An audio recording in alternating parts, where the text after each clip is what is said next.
وَمَن يُطِعِ اللَّهَ وَرَسُولَهُ فَقَدْ فَازَ فَوْزًا عَظِيمًا رَبِّ اشْرَحْ لِي صَدْرِي وَيَسِّرْ لِي أَمْرِي وَاحْلُلْ عُقْدَةً مِّن لِّسَانِي يَفْقَهُوا قَوْلِي رَبِّ زِدْنِی عِلْمًا آمین رب العالمین۔ تمام تعریفیں بزرگی بڑائی کبریائی اس رب غالب مولا کے لیے جو تمام جہانوں کا پالنہار، مدبر، مشکل کشا، حاجت روا، جس کی ذات میں کوئی شکوہ نہیں، جس کی دانش میں کوئی شکایت نہیں، میرے خطا سے لا ریب ہے۔ تیری یاد وجہ قرار ہو، میری زندگی کی بہار ہو۔ تیری یاد وجہ قرار ہو، میری زندگی کی بہار ہو، نہ ہو اس چمن میں کبھی خزاں، تیری شان جل جلال ہو۔ درود و سلام محبت وحی کتاب حکمت کے مالک صاحب تاج المعراج و براق صلی اللہ علیہ وسلم پر، سلام اس پر کہ جس نے بے کسوں کی دستگیری کی، سلام اس پر کہ جس نے بادشاہی میں فقیری کی، سلام اس پر کہ جس کے پاس نہ چاندی تھی نہ سونا تھا، سلام اس پر کہ تکیہ ہاتھ اور چٹائی جس کا بچھونا تھا، درود اس پر کہ جس کی زندگی رحمت ہی رحمت، درود اس پر کہ جس کا تذکرہ عینی عبادت۔ اللہم صلی علی محمد وعلی آل محمد بارک وسلم۔ برادران اسلام اور اس امت کی غیور اور معتبر خواتین، اللہ کا بے پناہ فضل کرم احسان یہ ہے کہ اللہ تعالیٰ امت محمدیہ میں پیدا فرمایا۔ اللہ کا احسان یہ ہے کہ اللہ رب العزت قوم کا درد دل میں رکھنے والا ہمیں بنایا۔ اللہ کا احسان یہ ہے کہ اللہ تعالیٰ بغیر دعا کے، بے مانگے کے محمد صلی اللہ تعالیٰ علیہ وسلم جیسا نبی اور رسول عنایت فرمایا۔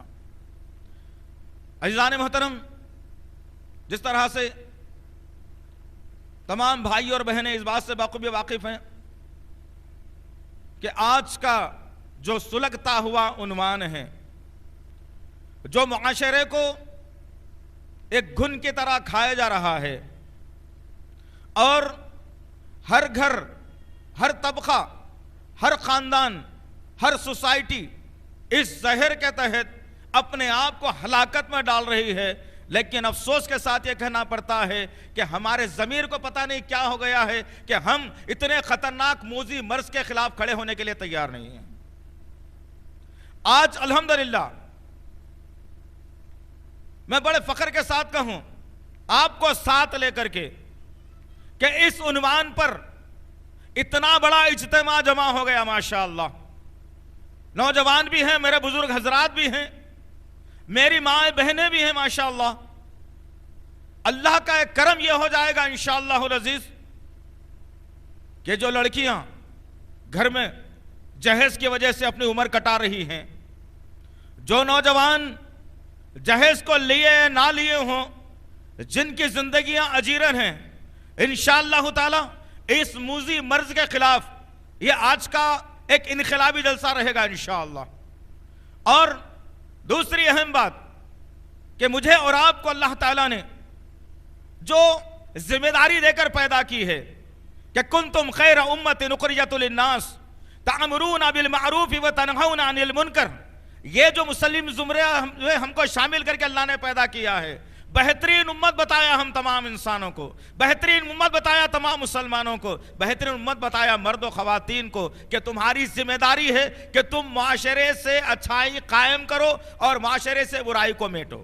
یہ ذمہ داری دی گئی تمہارے کاندھوں کے اوپر، یہ ذمہ داری ہے میری اور آپ کی، ہر پڑھے لکھے آدمی کی، ہر نوجوان کی، ہر ان پڑھ کی، ہر امتی کی یہ ذمہ داری ہے، عورت اور مرد کی ذمہ داری ہے کہ وہ برائی کے خلاف میں کھڑے ہو کر برائی کو میٹنے کی جستجو کریں۔ انشاءاللہ تعالی عزیزان محترم کہ جہیز سے معاشرے کو فائدہ یا نقصان، آج کی اس تقریر کو ہم نے 3-4 حصوں میں تقسیم کیا ہے۔ پہلا حصہ جو رہے گا انشاءاللہ، اس میں نکاح کو آسان کیسے بنایا جا سکتا ہے۔ میرے اور آپ کے آقا محمد صلی اللہ تعالیٰ علیہ وسلم نے آج کی اس نشست میں ہم سن کر کے جائیں کہ آقا محمد صلی اللہ علیہ وسلم نے نکاح کو آسان کرنے کا اصول کیا بتایا اور صحابہ اکرام نے نکاح کو آسان کیسے کر کے بتایا۔ نمبر 2 پر رہے گا کہ نکاح میں کن کو تجویز کرنا چاہیے، کیسے رشتوں کو تجویز کرنا چاہیے، کیسے لوگوں کی تجویز ہونی چاہیے، نکاح رشتوں کے معاملے میں کن لوگوں کو ترجیح دینی چاہیے، یہ دوسرا اس کا حصہ رہے گا انشاءاللہ۔ تیسرا جو حصہ رہے گا کہ جہیز کے معاملے میں جو آج امت پچھڑی ہوئی ہے، جہیز کے معاملے میں جو آج امت پریشان ہے، جہیز کے معاملے میں آج امت جو بے حال ہو رہی ہے، اپنے گھروں کو بیچ رہی ہے، اپنے آپ کو گروی رکھ رہی ہے، آج جو معاملہ درپیش آ رہا ہے، انشاءاللہ العزیز اس موذی مرض کا حل اور اس موذی مرض کے خلاف میں مجھے اور آپ کو کیا کرنا ہے، انشاءاللہ تعالی یہ تجویز بھی آپ کے سامنے رکھوں گا۔ نمبر 4 رکھوں گا کہ جو لوگ دوری کیسوں کے اندر پھنسے ہوئے ہیں، جو لوگ لے کر کے پھنسے ہوئے ہیں وہ جائز پھنسنا ہوا، جو لوگ نہیں لے کر کے پھنسے ہوئے وہ خاندان کس طریقے سے آج پریشان ہے، پھر اس کا ذمہ دار کون ہے، انشاءاللہ تعالی یہ 4 نکات پر آج کی ہماری نشست رہے گی انشاءاللہ۔ اللہ سے دعا ہے سب سے پہلے کہ اللہ رب العزت کہنے والے کی زبان کی لکنت کو دور فرمائے، اس کے علم میں اضافہ فرمائے، اور اللہ تعالی سننے والوں کے دل و دماغ کو اللہ کھول دے اور اس موذی مرض کے خلاف کھڑے ہونے کے ان کے اندر طاقت عطا فرمائے۔ آئیے انشاءاللہ العزیز میرے اور آپ کے آقا محمد صلی اللہ علیہ وسلم سے پوچھتے ہیں آسان نکاح کس کو کہا جاتا ہے۔ آئیے میں سب سے پہلے یہ بتا دوں کہ نکاح کی رسم سے پہلے انسانیت اپنے آپ سے اتنی گر چکی تھی، اپنے آپ سے اتنی ہلاک ہو چکی تھی کہ جس کا کوئی اندازہ نہیں کیا جا سکتا۔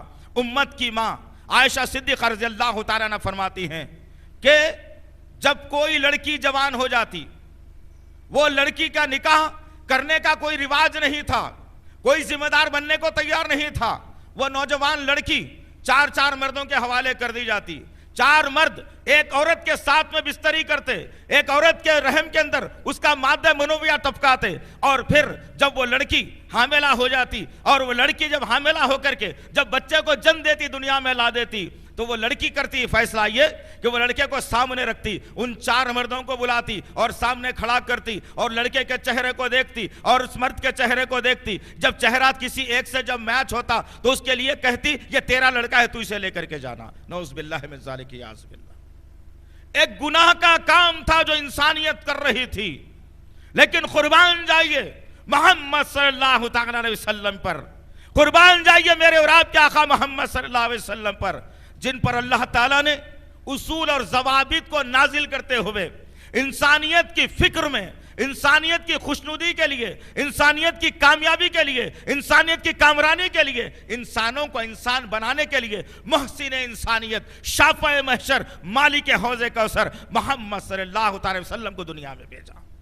اب محمد صلی اللہ علیہ وسلم دنیا میں تشریف لاتے ہیں اور تمام مروجہ اور بیجا رسومات کا خاتمہ آپ فرماتے ہیں، جس میں سے ایک نکاح کی رسم تھی جس کو آپ نے ختم فرما کر کے اللہ تعالیٰ نے وحی کے ذریعے سے نبی کو بتا دیا کہ نکاح کا اصول اور ضوابط کیا ہوگا۔ وہ طریقے کے مطابق اللہ کے رسول صلی اللہ علیہ وسلم اپنی قوم کے سامنے بات کو رکھتے ہیں اور کہتے ہیں کہ نکاح اس طریقے سے کیا جائے گا۔ اور پھر اللہ رب العزت نے سورہ بقرہ، سورہ نساء، سورہ طلاق کے اندر واضح اور کلی طور پر واضح کر دیا کہ کس کے کیا حقوق ہوں گے، نکاح کا نظام کیا ہوگا، نکاح کیسا ہوگا، بیوی تمہاری کیسی ہوگی، کتنی عورتوں کو تم رکھ سکتے ہو، کتنی عورتوں کے ساتھ تم رہ سکتے ہو، اس کے حقوق تمہارے اوپر کیا ہوتے ہیں، تمہارے حقوق اس پر کیا ہو سکتے ہیں۔ یہ تمام تر چیزیں اللہ تعالیٰ نے کلام اللہ قرآن مجید کے اندر عنایت فرما دی۔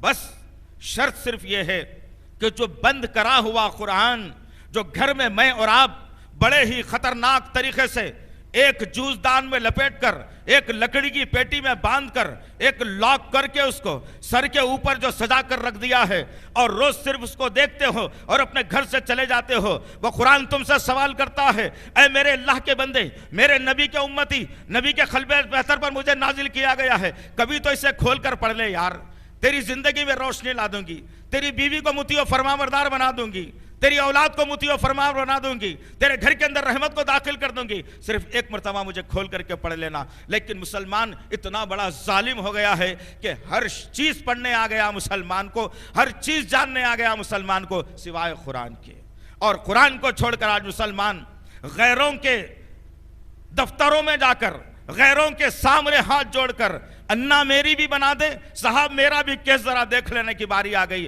اتنی ضلالت اس قوم کی کیوں ہوئی؟ اس کی بنیاد وجہ یہ ہے کہ ہم نے قرآن کو چھوڑ دیا۔ آئیے میرے اور آپ کے آقا محمد صلی اللہ علیہ وسلم سے پوچھتے ہیں نکاح آسان کس کو کہا جاتا ہے؟ آئیے ترمذی شریف کی حدیث سنا دو جس کو ابو ہریرہ رضی اللہ تعالیٰ عنہ روایت کرتے ہیں۔ اللہ کے نبی صلی اللہ تعالیٰ علیہ وسلم فرماتے ہیں کہ جس نکاح کے اندر سب سے زیادہ کم خرچ ہو وہ نکاح سب سے آسان ہے، جس کے اندر سب سے کم خرچ ہوتا ہو وہ نکاح سب سے آسان ہے۔ لیکن آج مجھے بتائیے آپ، محمد صلی اللہ علیہ وسلم پر ایمان رکھنے والی یہ قوم، محمد صلی اللہ علیہ وسلم کے دستے حق پرست سے کوثر کا پیالہ لینے والی یہ قوم، محمد صلی اللہ علیہ وسلم پر ایمان رکھنے والی یہ قوم، محمد صلی اللہ علیہ وسلم کے ذریعے سے شفاعت کرانے والی یہ قوم، کیا یہ احادیث پر جو آپ یقین کرتے ہیں؟ کیا ان احادیث کو اپنے دلوں کے اندر آپ جگہ دیتے ہیں؟ کیا ان احادیث پر آپ یقین رکھتے ہیں؟ کیا ان حدیث کو آپ معاشرے میں پھیلانے کی کوشش کرتے ہیں؟ ہرگز نہیں دوست۔ معاملہ جب دوسروں کو سنانے کا آ جاتا ہے تو بڑے ہی لوازمات کے ساتھ آپ سنا دیں گے، لیکن جب معاملہ خود کی زندگی کے ساتھ جب جڑا ہوتا ہے تو اب خاندان نظر آ جائے گا، بیوی کے خواہشات نظر آ جائیں گے، بچی کی فرمائش نظر آئے گی، بیٹے کے لیے خواہشات نظر آ جائیں گے، اور یہ احادیث کو ہم بند کر کے رکھ دیں گے۔ غرض کہنے کا مقصد یہ ہے کہ اللہ کے رسول صلی اللہ علیہ وسلم نے کہا کہ نکاح میں کم سے کم خرچ کرو، وہ نکاح سب سے بہترین کہلائے گا۔ آئیے جب صحابہ اکرام کے سامنے اللہ کے رسول صلی اللہ علیہ وسلم جب ان احادیث مبارکہ کو رکھ رہے تھے تو ان کے دلوں میں ایمان کی روشنی کیسی جگمگا رہی تھی، وہ ایمان سے کیسے سرشار ہو رہے تھے۔ اپنے آقا کے ہونٹوں سے نکلے ہوئے الفاظ کو اپنے کانوں کے ذریعے سے دوسرے کان سے چھوڑنے والے وہ نہیں تھے، بلکہ اپنے کانوں کے ذریعے سے وہ اپنے دلوں کے اندر ان باتوں کو بٹھانے والے تھے، اپنے دماغوں میں بٹھانے والے تھے، اپنے عمل کے ذریعے سے انسانیت کے اندر اچھی باتوں کو پھیلانے والے تھے۔ لیکن میں آپ ہیں کہ آج سنتے ضرور ہیں، لیکن یہ کہا جاتا ہے کہ بڑوں سے چلتا ہوا آ رہا ہے۔ ارے یار اپنی عقل کو ذرا دخل دو دوست، عقل سے ذرا کام تو لو۔ ہمارے بڑے سب سے محمد صلی اللہ علیہ وسلم ہیں، ان سے بڑا دنیا میں کوئی نہیں ہے۔ اگر کوئی آدمی ان کی بڑائی کو چھوڑ کر اپنے خاندان کی بڑائی کو کر لے گا، اپنے بڑوں کی اگر بڑائی کو لے گا، تو گویا کہ محمد صلی اللہ علیہ وسلم کی شریعت کو اس نے گلے سے نکال کر پھینک دیا۔ آج شدید ضرورت ہے میری اور آپ کی، میرے اور آپ کے آقا محمد صلی اللہ علیہ وسلم مسجد نبوی کے اندر تشریف فرما ہے۔ حضرت عبد الرحمن بن عوف رضی اللہ تعالی عنہ سامنے سے گزرتے ہیں، آپ کے کپڑوں کے اوپر چند زعفران کے چھینٹے نظر آتے ہیں۔ جب چند زعفران کے چھینٹے نظر آئے، اللہ کے رسول صلی اللہ تعالی علیہ وسلم اشارے سے بلاتے ہیں عبد الرحمن ادھر آؤ۔ عبد الرحمن بن عوف رضی اللہ تعالی عنہ اللہ کے رسول صلی اللہ علیہ وسلم کی خدمت اقدس میں حاضر ہوتے ہیں، اور اللہ کے رسول سوال کرتے ہیں کہ عبد الرحمن یہ بتاؤ تمہارے کپڑوں کے اوپر یہ زعفران کے چھینٹے کہاں سے آئے؟ اس وقت میں کسی نوجوان کے کپڑوں کے اوپر زعفران کے چھینٹوں کا پڑنا بڑا معیوب مانا جاتا تھا، بدگنما، اس کے اوپر داغ لگ جاتا تھا۔ عبد الرحمن بن عوف سے اللہ کے رسول نے پوچھا کیا ماجرا ہے بتاؤ؟ عبد الرحمن بن عوف رضی اللہ تعالی عنہ میرے اور آپ کے آقا محمد صلی اللہ تعالی علیہ وسلم سے کہتے ہیں کہ یا رسول اللہ میں نے کل رات کو ایک عورت کے ساتھ نکاح کیا ہے۔ اللہ کے رسول صلی اللہ علیہ وسلم نے کہا تم جب ایک عورت کے ساتھ نکاح کر چکے ہو تمہارا ولیمہ ہو گیا ہے؟ انہوں نے نفی میں جواب دیا نہیں، تو اللہ کے رسول نے کہا جاؤ ولیمہ کرو، اگرچہ کہ ایک بکرا کاٹ کے ہی کر سکتے ہو۔ قربان جائیے اللہ کے رسول صلی اللہ علیہ وسلم کے صحابہ پر، وقت کا نبی لوگوں کے درمیان میں موجود ہو، اللہ کے رسول اس آبادی میں موجود ہوں، اور اسی آبادی میں محمد صلی اللہ علیہ وسلم کے ماننے والے کی شادی ہو جائے اور اللہ کے رسول صلی اللہ علیہ وسلم کو اس کا اشارہ بھی نہ ملے۔ آج ہمارے شادیوں کا معاملہ کیا ہے؟ شادی جب طے ہوتی ہے تو 6 مہینے پہلے سے بکنگ ہوتی ہے. اب تو معاملہ یہ ہو گیا ہے کہ پہلے شادی خانہ بک ہو رہا ہے، بعد میں رشتہ بک ہو رہا ہے. عجیب فلسفہ مسلمانوں کے پاس، عجیب سے روایات مسلمانوں کے پاس. اللہ کے رسول صلی اللہ علیہ وسلم کے ساتھی نے وہ ثبوت پیش کر دیا جو ثبوت پیش کرنے کی ضرورت تھی، جس سے اللہ رب العزت راضی ہونے والا تھا، جس سے اللہ تعالیٰ خوش ہونے والا تھا. اس رب کی رضا کے مطابق اس صحابی رسول نے وہ کام کر دیا جو اللہ کے رسول صلی اللہ علیہ وسلم کے زبان سے نکلا تھا کہ کم خرچ میں جو نکاح ہوگا وہ بابرکت کہلائے گا. غور کرو عزیزان محترم، آج ہم شادی بیاہ کے نام پر کیا کیا کام انجام دے رہے ہیں. 1 لاکھ شادی خانے کا کرایہ تم دے رہے ہو، پکوان کے لیے 2 4 لاکھ تم خرچ کر رہے ہو. بعض جگہ سے شکایتیں آتی ہیں کہ بڑی شان کا ولیمہ تو کر لیا لیکن چکن ادھار منگا لیا تھا اور بیچارہ چکن والا گھر پر چکریں مار رہا ہے، استاد ملتے ہی نہیں. ایسے ولیمے سے تمہارا حاصل کیا ہے دوست؟ ایسے نکاح سے تمہاری زندگی میں وبال آ سکتا ہے، رحمت نہیں آ سکتی. تمہارا بیٹا حافظ اور عالم نہیں بن سکتا، تمہاری بیوی عائشہ صدیقہ رضی اللہ تعالیٰ عنہ کے پردے سے وقفیت حاصل نہیں کر سکتی. وہ تو وہ نکلے گی جو دنیا ڈائن بنے گی، جو معاشرے کے اندر وبال مچائے گی، خاندانوں میں دراڑ پیدا کر دے گی، اپنی اولاد کی صحیح تربیت نہیں کر پائے گی. کیوں؟ تم نے وہ رواج اپنایا جو غیروں کا تھا، تم نے وہ رواج اپنایا جو سنت کے خلاف تھا، تم نے وہ رواج اپنایا جو نبی کی حدیث کے خلاف تھا. وہ رواج کو اپنا کر تم خوشی کی زندگی گزارنا چاہتے ہو، یہ ناممکن سی بات ہے دوست، ناممکن سی بات ہے میرے بھائی.